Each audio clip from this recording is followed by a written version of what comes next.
and he's been in the business quite a long time as well. But he's not. He is a professional as well. We're all professionals. And we've been talking about getting your business ready for sale and the things that you should do. And we're going to cover, there are 4 steps that we mentioned, and we're going to cover the last 2, which is putting a bow on it, and then what will you do next? Which we were thinking is, Just turn it on. that's probably the first thing you should think of. Whether you want to sell your business or not, you should figure out what you're going to do after you sell your business. Anyway, we'll talk about that after we talk about putting a bow on your business. That's also known as putting lipstick on the pig. But I know you guys don't want to think of your business as a pig, so we'll just say put a bow on it. And we were kicking this around a little bit about what you should do, some of the just common sense things that you would do. Russ had a business listed, and it had to do with just the presentation of the business. It was good business. You want to tell us about? Yeah, so what you are looking for as a business buyer is a business that makes money. And you don't want to have to work too hard to see the money that they make. We keep telling you in these live presentations to show your profits. Typically, a business owner will take their money that they receive in cash and just pocket it, and it never is recorded anywhere. So it shows a reduced amount of revenue in the business. In this particular business, they were showing $200,000 a year in net income on their tax returns. So it was a no-brainer. It was a simple multiplier of 2 times the net income on the tax return. So there was nothing hidden. There was no hidden profits. And man, I had a hard time selling that business because it was a dump. The exterior of it, with all of the plants outside were dead, and the driveway was all corroded, and it had big divots in the driveway. And you walk inside, most of the lights were out. It had dust all over everything. When I would take in the professionals to look at this business to purchase it, there was no place to sit because everything had a layer of dirt on it. It was hard to sell it because it was filthy.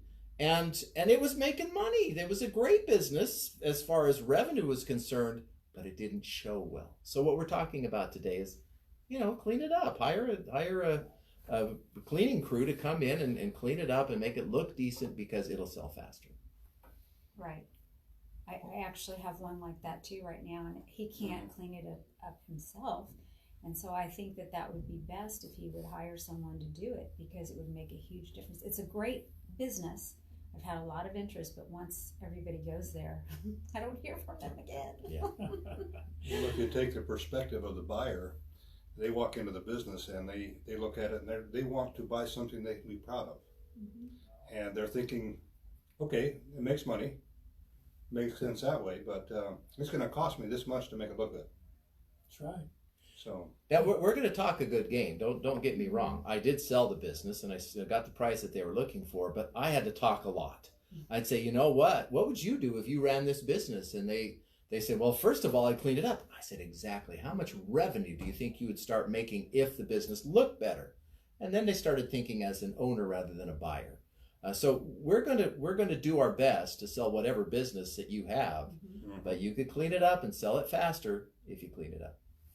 Really is important in the restaurant business. If you've got, you know how they rate those things, they give you an A, and that's good. The health department, I mean. And then you can get a B rating and a C rating. And I don't think they do Ds. I think that's when they disclose your business, And one time I was with a lady that worked with us, and we were listing a business, and we went out there.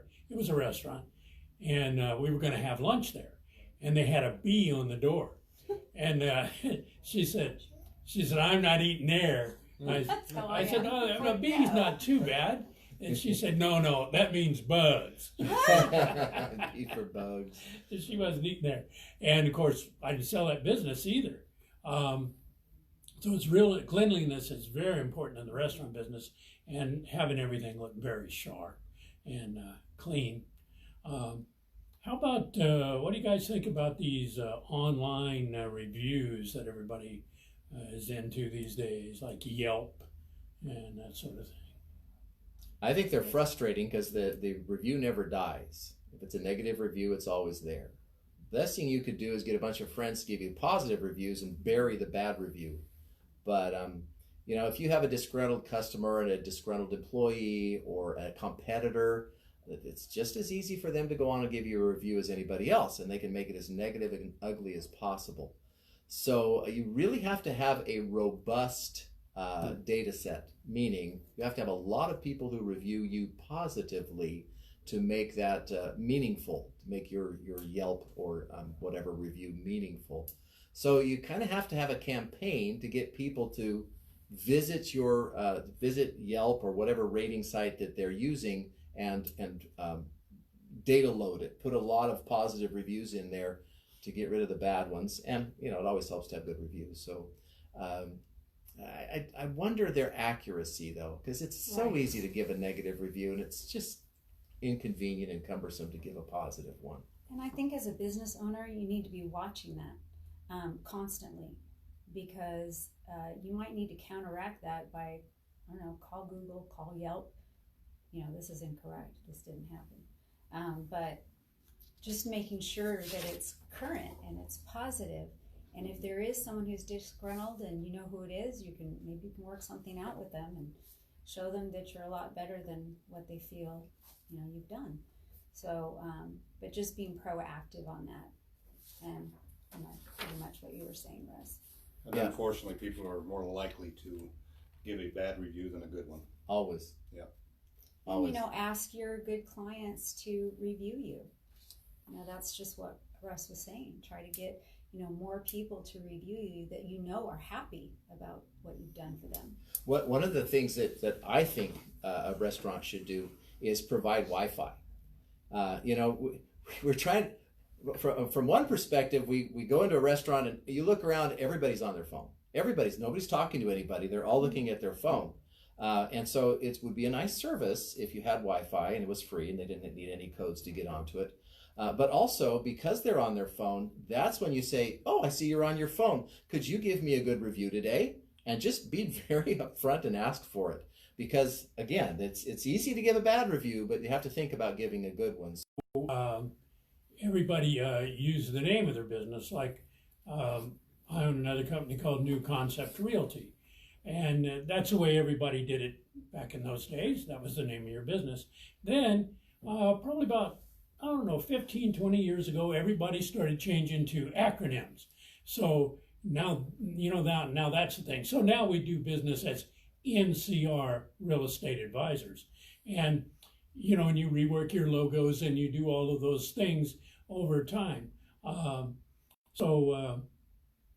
Anything else you guys can think of on marketing materials? Well, about that, just keeping everything up to date. You Website. might have had some old logos. You got to replace them, make sure they're all the same. In my first book that I wrote with my brother is called The Family Business, and one of our suggestions was, especially in family businesses, you have this legacy, and Grandpa started out and used a certain image, and then it got old and outdated, and the next generation came along and created another image, and which is all fine. They update it as they go. The problem is so many of the companies still use all of the images, and they're different. As Carol says, you want to update the image to a single image and use that as your logo. Sounds good. I know, you can't. About Our producer is website, showing us yeah. that. I don't. As far as your website On needs your to online be, presence yeah, needs Yeah, to your be social media as well. And, Absolutely. social media, website, they all need to match, same image, same color scheme. We want to have some consistency between the media that you use to promote your business. So we used to use a print package. So you had letterhead, envelopes, business cards. Now that has to extend, that same image or look has to extend into your website, your Facebook page, Instagram, and whatever else, Pinterest or whatever else you're using to promote the business. They need to be consistent. Need to be refreshed quite Yes. often Right. Yeah. as well. So we Yeah, would, and every time you make an update, it's noticeable. So more people are paying attention to you if you're constantly updating your information. this kind of brings us into another area that we wanted to talk to you about. There's this thing that all the search engines use now to identify your business as a legitimate business as opposed to a business that's maybe not so legitimate. For instance, if you're operating out of the trunk of your car, or you're operating out of one of these rent an office or rent a receptionist kind of situations, you're probably not really a legitimate business. And the search engines try to identify you. They have this rating, and they call it a NAP rating. Do you guys Name, want to address, phone. name, address, phone? And what that means is you have to have a legitimate business name. It has to be legitimate. So you have a name. You have to have a real street address where people can find you. Not one of these rent an office or post office box kind of addresses. And the other thing, name, address, phone. You need a landline phone, not a cellular phone number. And the search engines use this to help identify legitimate businesses from businesses that aren't. And you need to work a little bit on that to make sure that is functioning properly for you. I actually hire a company, pay them $59 a month, and they took me from a 24% rating up to 100%, almost 100. And that's been over maybe about a year that we've been working on that, to get the names to all match, to do all of these things that you need to do. And it takes some work. And to me, $59 a month is well worth it to have people be able to, and we've noticed it in our in people's ability to find us wherever we are or wherever they are. And a case in point, we were recently selling a $5 million business, and a buyer came in and was very pleasant and offered a very good bid on the business, and we were progressing to escrow. But in doing the due diligence, we investigated the buyer. The buyer said that he worked for an international company, and I won't tell you the kind of industry, but he said he worked for an international company, and he gave the name of the corporation that he worked for. So I looked the corporation up, and on the website, it did not have an address. First scary thing. There's no address. Well, it's an international company. They got to be located somewhere. No address. I looked further on the website. There was no phone number, not even a cell phone number. There was no phone number existed. The only contact source was an email address. And so I sent a message to the email address, and it came back with an automatic reply. What that said to me was, this is a bogus company.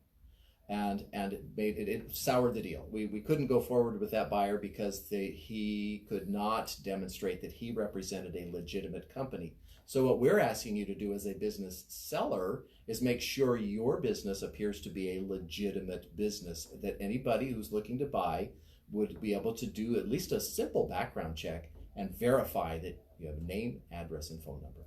And just to add too, we also vet the buyers that are interested in your businesses, and that's what happened in Russ's case. He was trying to vet the buyer, and he realized not a true buyer. So we're not going to waste your time and bring frivolous buyers. They are not really ready to buy, or they're not really considering buying. They just want to get information, and we're not going to let them do that.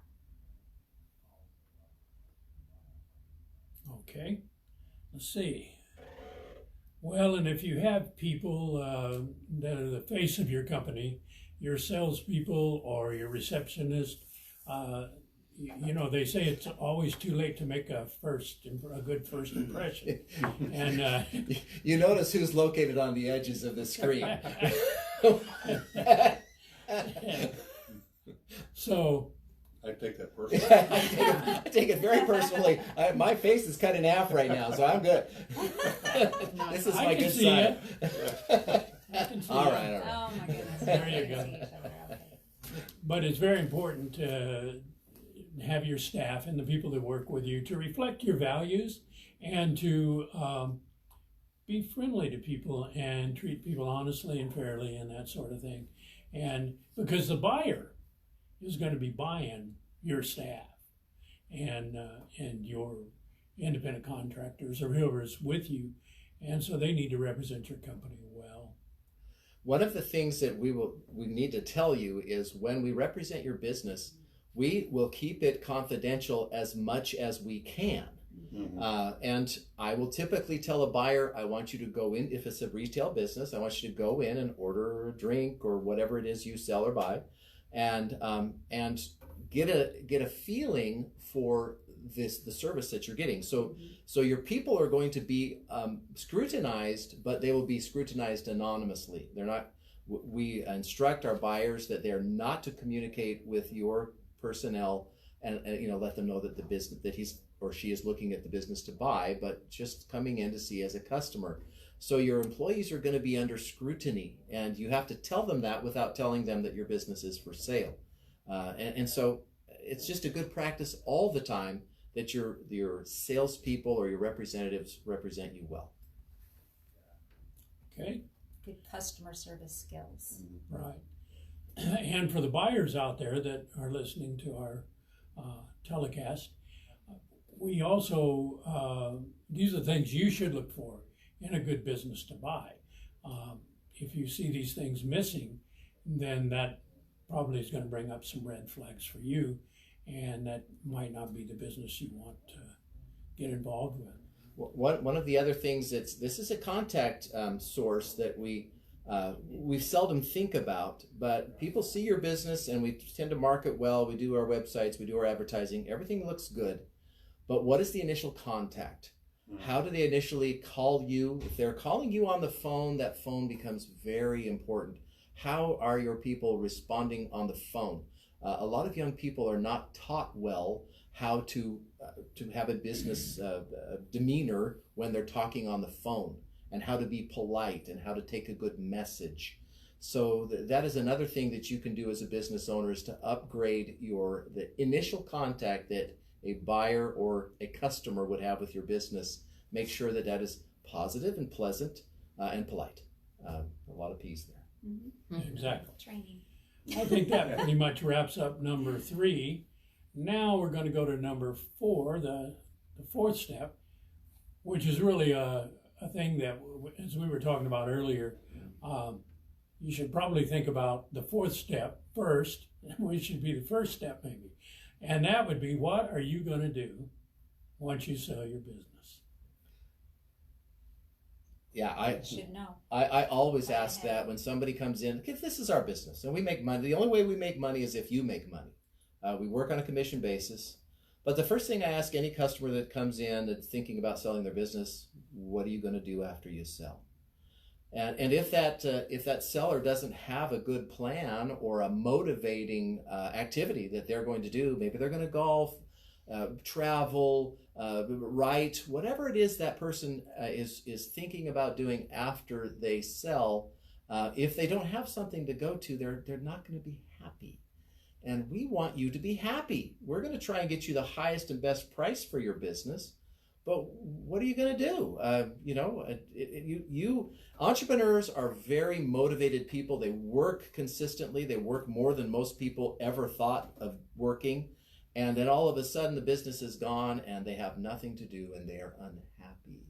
So one of our first things is we would ask you, what are you going to do after you sell, and make sure it's something that makes you happy so that you're motivated to sell. We don't want you to get to the last minute when you're trying to sign the escrow papers and you think, oh no, I won't have any place to go tomorrow, and back out. We don't want that to happen. So think about it in advance. What are you going to do after you sell.